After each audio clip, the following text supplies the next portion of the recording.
Hello, this is Turn. Um, you can see on the screen here just a load of squiggly lines in lots of different colors and some arrows and some names of different things. It's all a bit confusing. So rather than make a confusing thread, I thought I would make a video. Um, so shall I explain what's on here? Right. You've got two charts. Both charts have a range of pathogens, infections that will harm you. You can see that on both sides here. And both sides have data that charts either they're the lab confirmed cases of pathogen, or they are case notifications, which is subtly different, but there are two lots of data that are shared by the UK government. So all of this is all stuff from England, and these are the spread of these different pathogens. I've done something unusual to these graphs. I have kind of standardized them. So for all of these ones here, Cryptosporidium hominis, polyomavirus JC, hepatitis D, measles, mycobacterium pneumoniae, brucella, norovirus, and whooping cough. Whooping cough. And I've taken like the high point they reach, each one of them, and I've multiplied them all up, so they all kind of like peak at the same height. Okay, so you don't actually get as many cases of Cryptosporidium hominis as you do of measles. But I've multiplied them up, so actually, like when they reach their peak, the peaks are roughly the same height there. Um, and so you can see, as I select different ones, you can see that there's Cryptosporidium hominis, polyomavirus JC, Hep D. You can see they're all peaking at roughly the same sort of height. You can already see where this is going, can't you? Okay, the other side here is similar, but these ones aren't these infections. TB, tuberculosis, polyomavirus BK, listeria, Lyme, hepatitis E, Neisseria meningitidis, Legionella. That's the collection of different Legionellas. Strep A, Clostridium, and Clostridium High. I'll explain what that means later on. These ones, they don't do the same pattern as the other side. These ones just sort of steadily go along and then rise in different patterns. But I'll go through those as we get there. Um, so just let's just look over this side. Right, you can see what is so stunning about the two sides of this graph, can't you? None of them peak. None of them peak here high on the left side. This data for all of these things goes back to October 2016. So there may have been peaks of these things before then, like going back in time earlier than that. But during this period here, from 2016 onwards to 2020, they all did that. And then all of them at different moments did this. Now, the first one to peak was Cryptosporidium hominis, which exploits a kind of immediate weakness of the immune system. If you've got a immediate weakness of the immune system, Cryptosporidium hominis will cause cryptosporidiosis in your gut. So you get immediate effects. Just while we're on that one, I don't have two pointers, so I can't hold it over here and go down to the bottom. But if you look at the right-hand side of that graph, you'll notice that there is a steadily rising baseline. So what was rare becomes more and more common. So there is that huge spike, but actually, even recently, there's a continuous presence of it. That's the first one to do a proper big high spike. But polyomavirus JC, the John Cunningham virus, um, this one with its lab detections, it starts its rise kind of here at the widespread repeat COVID reinfections. So look at that. Look at that start of that massive climb. And it's still going. And then Hep D, gosh, look, oh my word. Look at the similarity of the shape of that. As if those two are both exploiting something similar. Mm. And so that's a third one. Then measles comes cracking in on the back of that, like a back of that sudden spike. And there's lots of talk that this is the result of lack of immunization, but there are people who have been vaccinated against measles who've been catching it in these waves. So, you know, there's a bit of a mix of issues going on there. And the mycobacteria pneumonia wave, look at that. Now, look, before the pandemic, before COVID arrives, there's no link there. But those two come crashing in at the same time. So maybe they're exploiting some similarity in um, weakness in the immune system caused by COVID infections. I don't know. Um, Now, I said earlier on that these are like very different heights of things. Like brucellosis is a very low numbers. In fact, you can see it from the shape of the squiggles of the line. They jump around because actually there's far fewer of these. But again, brucella is a very rare infection. But look how it peaks. And again, we've got the difference between before COVID arrives and after COVID arrives. Like there is a new vulnerability after COVID arrives. Now, and norovirus, where's norovirus going to go this year? Nobody knows.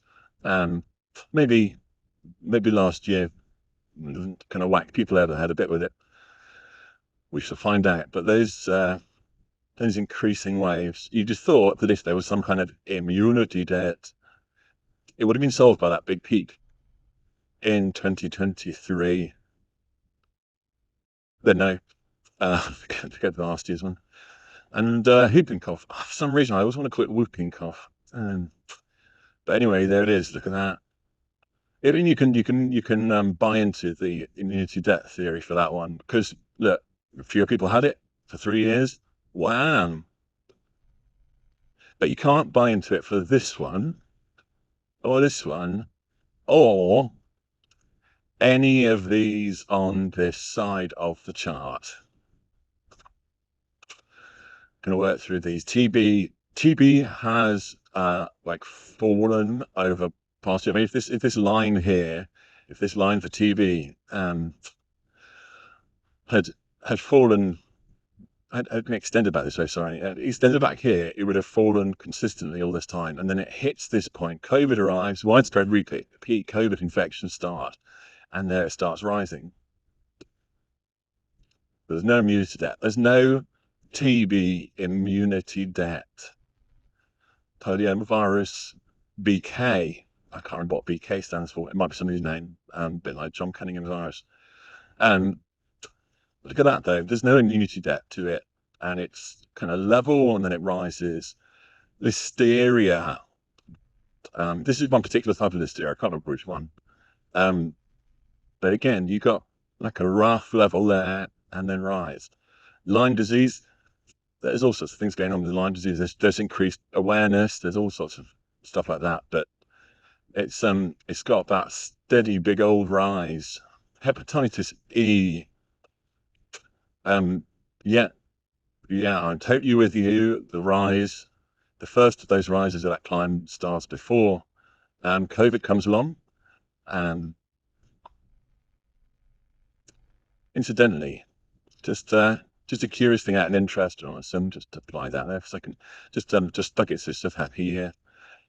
This bit here completely overlaps with a big mumps epidemic in the UK. You added in the other ones, like there's mumps was like a big thing here that year. I'm just wondering if unbeknownst to the rest of us, mumps actually took a big whack on people's health in 2019. Where were we? Hepatitis E, yeah. Neisseria meningitidis. Uh, this graph, yeah, if you extend this graph back out over like previously to 2016, there's this big fall beforehand. It goes whoosh down here and then it bumps up there. I don't know where it's going to go after this point, but I don't like the look of those arrows. And Legionella. Sometimes it's hard to tell with all of these. Sometimes it's hard to tell with all of these scribbles, like where a pattern is. But you're seeing this too, aren't you? Right? I mean, there's just like there's a rise here, but then the rise goes crazy that way. Strep A. It's not quite the steady increase that there was before, but these are the lab confirmed cases of strep A. There were far more actual cases. Now Clostridium, I've put this on twice, so this is you can see there's a peak here. Yeah. Listen, I'll tell you what, I'm just gonna put both of these on here. A second. Oh no, that looks horrible, doesn't it? Let's take this off again. Let's take that one off. Put that one. No, put that one. So, I've got this on here because it's messed up the scale. 1 second. Let's just get that back in. Here we go.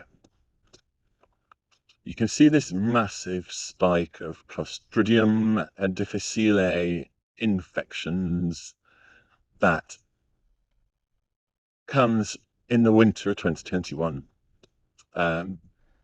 There's no immune debt here, no immunity debt for any of these. This is and when you put that spike onto the chart, you kind of find it hard to notice the change in pattern. So it's very flat before COVID, and then it's rising after COVID, as if people are more vulnerable to it. So these are the same data, but it's just displayed in a different place in the chart. So if you ignore the peak, you see, it's just jumping up. The scale has changed, but you can see afterwards. You can see afterwards. Look at all of these. It's the before and after. Oh my word, TB. These are not great.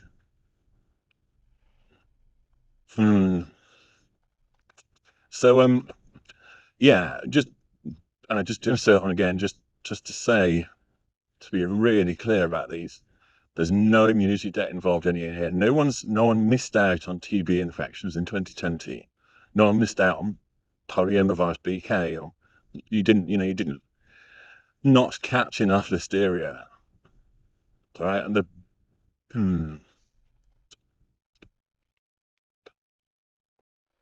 And over here on this side, yeah. Okay, so some of these you could say, I think whooping cough, you could say, oh well, not enough people caught it, not enough people were exposed to it. But I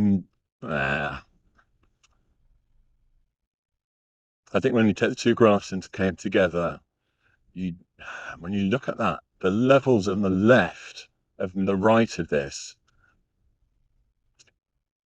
and I've marked 2 points on here. COVID arrives, so that's when people start to get it. Actually, in 2020, only a handful of people got it, and some of them are affected really badly. Everything from death through to long-term disability. I know people who have been ill now for nearly 6 years with that.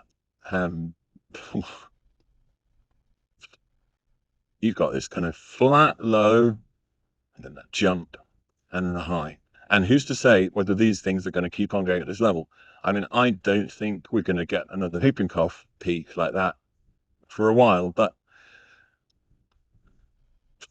you get a kind of like a theory of immunity debt. But I think actually you've got immunity damage, which enables that peak. You've got immunity damage, which enables that peak. Immunity damage, which enables that peak. And you've got a combination of prevalence and immunity compromise and dysfunction that allows this extra climb to happen. Yeah, see, people's eyes are often on hepatitis A and C, but oh my word. You don't want this trend to continue.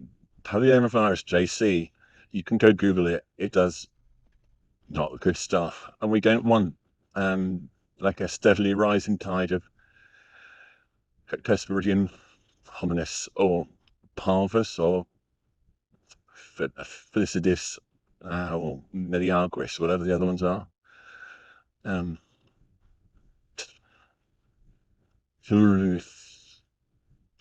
there, yeah. See, that's why I made this one as a video rather than a thread, because there's a lot of stuff in there.